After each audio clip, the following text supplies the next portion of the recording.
అదేవిధంగా వేదికలను అలంకరించినటువంటి పెద్దలు ప్రొఫెసర్ పాకయ్య గారు, అధ్యక్షులు నారాయణ గారు, మరి సామమూర్తి గారు, కండే రామచంద్ర గారు, కోటేష్ గారు, మరి అదేవిధంగా విజయ్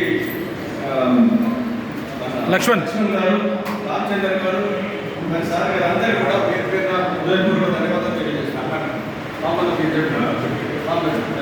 అదే సోదరులారా, మన మిత్రులు చాలా మంది చాలా విషయాలు మాట్లాడారు.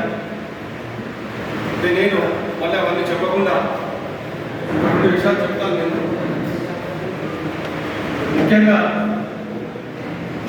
మన బీసీఏ ఊళ్ళో ఉన్నటువంటి కులాలను విచ్ఛిన్నపరచడానికి, మన మధ్యన విభేదాలు కల్పించడానికి ప్రభుత్వము ప్రయత్నం చేస్తుంది. ఉదాహరణకు మన బీసీఏ కులాల్లో ఉన్న వాళ్ళని ఒక ఎంబీసీ గ్రూప్ అని చెప్పి ఒక తేల్చి ఒక గ్రూప్ తయారు చేసింది. ఎంబీసీ గ్రూప్ వాళ్ళకు ఏమైనా న్యాయం జరిగిందా,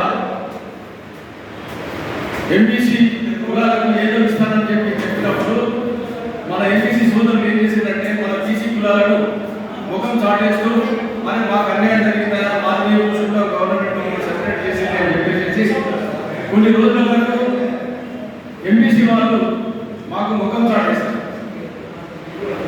అయితే ఇదంతా ఎందుకు జరుగుతున్నదంటే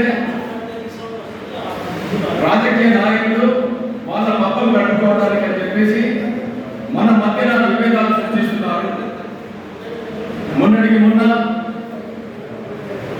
టీఆర్ఎస్ ప్రభుత్వం మన బీసీఏ కులాలను చాలా మోసం చేసింది అని తెలిసిన తర్వాత మన వాళ్ళకి బుద్ధి చెప్పడానికి మన బీసీఏ కులాలు ఐక్యంగా పనిచేసి మనకి టీఆర్ఎస్ ప్రభుత్వాన్ని రాకుండా మనం అడ్డుకున్నటువంటి ప్రయత్నంలో మన కాంగ్రెస్ ప్రభుత్వం రూలింగ్ వచ్చింది. మరి కాంగ్రెస్ ప్రభుత్వం ఏం చేస్తుంది?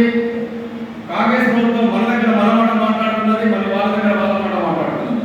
మొన్నటికి మొన్న మా కంకపుత్ర కులంలో బీసీఏ సీరియల్ నెంబర్ 1లో ఉన్నటువంటి మా గ్రూప్లో బీసీడీలో ఉన్నటువంటి ఉదాహరణలు తీసుకొచ్చి కలుపుతాను. ఎక్కడ న్యాయం? మనకు వాళ్ళకు 93 కులాల తేడా ఉన్నది. 90 కులాల పైన ఉన్నారు.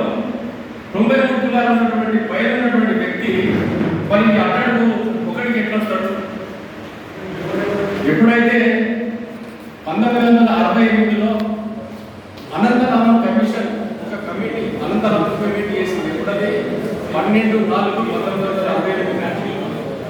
అది ఎందుకు ఏమొచ్చి వచ్చిందంటే అంతకు ముందు బీసీలోనే ఫార్వర్డ్ కాస్ట్ బ్యాక్వర్డ్ కాస్ట్ బీసీలలో ఉద్యోగాలు రిజర్వేషన్స్ అన్ని వాళ్ళ పట్టుకుపోయేవాళ్ళు.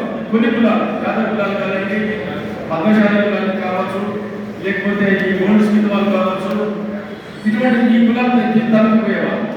అయితే ఇక్కడ నాకు అన్యాయం జరుగుతుందని చెప్పి మనము గవర్నమెంట్ మీద ప్రెజర్ చేసినప్పుడు గవర్నమెంట్ ఏం చేస్తుందంటే సరే వీళ్ళకి అన్యాయం జరుగుతుందని, వాళ్ళ సర్వే ప్రకారం అన్యాయం జరుగుతుందని చెప్పి అనంతనామం కమిషన్ వేసి అనంతనామం కమిషన్ 4 గ్రూపులుగా విభజించింది.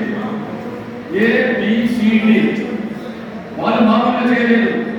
1968 ఏప్రిల్ 1968 మొదలుకుంటే 70 వరకు 3 సంవత్సరాలు అవిశ్రాంతంగా గల్లీకి పోయి ఇంటింటికి పోయి సర్వే చేసేసి ఎవరి వాళ్ళ జీవన స్థితిగతులు ఎట్లా ఉన్నాయి,